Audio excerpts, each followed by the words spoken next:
50 కోట్లకు తక్కువ ఎక్కడ ఉండదు. గజాల లెక్కనే ఉంది, ఎకరం లెక్క కూడా లేదు. గజాల చొప్పున 2 లక్షలు, లక్ష, లక్షన్నర గజానికి ఈ స్థాయిలోనే ఉంటుంది. ఇవాళ అట్లాంటి భూముల్లో రేవంత్ రెడ్డి ప్రభుత్వం తెరలేపిన కుంభకోణం ఎంత పెద్దది అంటే దాదాపు 9,200 పైచిలుకు ఎకరాలు, దాదాపు 9,300 ఎకరాల భూమి హైదరాబాద్లో. అంటే మీరు సగటున 40 కోట్లు వేసుకున్న ఎకరానికి దగ్గర 4 లక్షల కోట్లు, దగ్గర అంటే 3.5 లక్షల కోట్ల నుంచి 4 లక్షల కోట్ల మధ్యన మార్కెట్ వాల్యూ ప్రకారం. లేదు 50 కోట్లు వేసుకున్నారనుకో సగటున, దగ్గర 5 లక్షల కోట్ల విలువ చేసే ఆస్తిని అందులో మరి ఇవాళ ఆయన అనుయాయులకు, ఆయన వందిమాగదులకు, ఆయన బామ్మర్దులకు, ఆయన తమ్ముళ్లకు, ఆయన చుట్టూ ఉండే బ్రోకర్లకు ఇవాళ ఒప్పందాలు కుదిరించి ఒక అతిపెద్ద భూకుంభకోణానికి రేవంత్ రెడ్డి ప్రభుత్వం మొన్న జరిగిన కేబినెట్ సమావేశంలో తెరలేపింది. ఇది నేనేదో ఊరికే ఆషామాషిగా ఆరోపణలు చేయట్లేదు. ఎక్కడెక్కడ విలువైన భూములు ఉన్నాయో ఇవాళ హైదరాబాద్ చుట్టూ అక్కడ రేవంత్ రెడ్డి ముఠా వాలిపోయింది. మొన్న కొండా సురేఖ గారి ఉదంతమే దానికి ఒక క్లాసిక్ ఎగ్జాంపుల్. కొండా సురేఖ గారి కుమార్తె ఆ రోజు కొన్ని ఆరోపణలు చేసింది నిర్దిష్టంగా. మిగతా ఆరోపణలు పక్కన పెడితే ఒక స్పష్టమైన ఆరోపణ ఆ రోజు చేసింది అమ్మాయి. మంచిరేవులలో ఒక భూమి ఉంది, ఆ భూమిలో రేవంత్ రెడ్డి గారి బ్రదర్ కన్నుబడ్డది.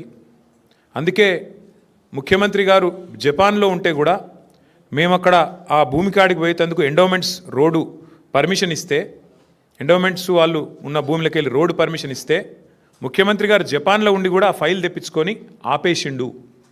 అంటే ఒక రియల్ ఎస్టేటు దందా చేసేవాడు ముఖ్యమంత్రి అయితే ఏమవుతుంది అంటే ఒక ఇది అవుతుంది. ఇలా ఆయన ఆలోచన అంతా కూడా భూముల చుట్టూ, భూమి చుట్టే పరిభ్రమిస్తూ ఉన్నది.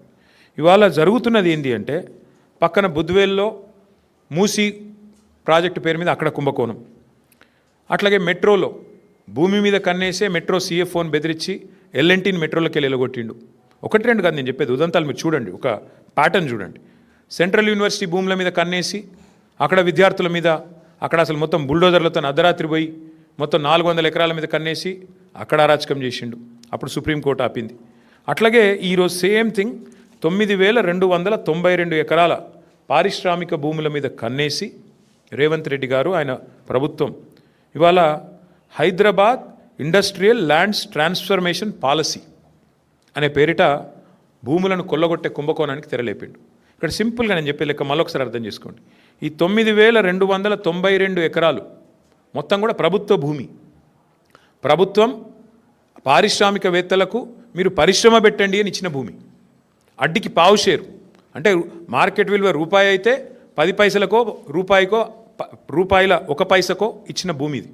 ఇవాళ ఆ భూమి విలువ పెరిగింది, 10 రెట్లు పెరిగింది, 100 రెట్లు పెరిగింది, 1000 రెట్లు పెరిగింది. పెరిగిన ఆ భూమి విలువను, పెరిగిన ఆ భూములను ఇవాళ ఏటీఎంగా దాన్ని పేటీఎంగా మార్చుకునే ప్రయత్నమే రేవంత్ రెడ్డి గారు చేస్తూ ఉన్నారు. అంటే 4.5 లక్షల కోట్ల విలువైన భూమిని ఇవాళ కొల్లగొట్టి దానికి వాళ్ళు పెట్టిన స్కీమ్ కూడా మీరు చూడండి, పాలసీ ఎట్లా పెట్టినో కూడా నేను చెప్తాను మీకు. అంటే ఈ స్కామ్ అర్థం కావాలంటే మీరు కొద్దిగా చరిత్రలోకి పోవాలి. 50-60 ఏళ్ళ కింది నుంచి హైదరాబాద్ చుట్టూతా MCH ఉన్నప్పుడు భూములు కేటాయిస్తూ పోయినాయి ప్రభుత్వాలు. ఇప్పుడు నేను చెప్పిన పారిశ్రామిక వాడలు మల్లాపూర్ కానీ, చెర్లపల్లి కానీ, నాచారం కానీ, జీడిమెట్ల కానీ, బాల్నగర్ కానీ, అట్లాగే ఆజామాబాద్ కానీ ఇక్కడ భూములు కేటాయింపులు చేస్తూ పోయినారు. అందులోకెళ్ళి వచ్చినాయి ఇవన్నీ కూడా, మౌలాలి, తర్వాత కుషాయిగూడ, కాటేదాన్, ఇవన్నీ కూడా అందులోకెళ్ళి వచ్చినాయి. చందులాల్ బిరాదరి చుట్టూ వచ్చిన పారిశ్రామిక వాడలు. ఇప్పుడు ఏమైంది, సిటీ పెరుగుతూ పోయింది, ఇవన్నీ సిటీ మధ్యలోకి వచ్చినాయి, భూముల విలువలు పెరిగిపోయినాయి. ఇప్పుడు పెరిగిపోయిన వాటి వల్ల ఏమైంది, చుట్టూ కాలనీలు కూడా రావడం వల్ల ప్రజలు గొడవ చేయడం స్టార్ట్ చేసినారు. మరి మా చుట్టూ కాలనీలు వచ్చినాయి, మధ్యలో కాలుష్యం ఉంది, ఇప్పుడు బాచుపల్లి వాళ్ళు కూడా గొడవ చేస్తూ ఉన్నారు కాలుష్యం వస్తుంది అని. దానికి 2013లో అప్పుడున్న కాంగ్రెస్ ప్రభుత్వం ఒక జీవో తెచ్చింది, జీవో నెంబర్ 20, కిరణ్ కుమార్ రెడ్డి గారి ప్రభుత్వం. ఏమై జీవో నెంబర్ 20 ఉద్దేశము ఏమని అంటే, మీరు ORR లోపల ఉండే కాలుష్యకారక పరిశ్రమలు, పొల్యూటింగ్ ఇండస్ట్రీస్ని బయటికి తరలించాలి అనేది ఆ జీవో సారాంశం. మా ప్రభుత్వం ఉన్నప్పుడు మేము కూడా ప్రయత్నం చేశాం. ఇన్ఫ్యాక్ట్ ఫార్మా సిటీ పెడదామనుకునే దానికి మెయిన్ కారణమే ఇది.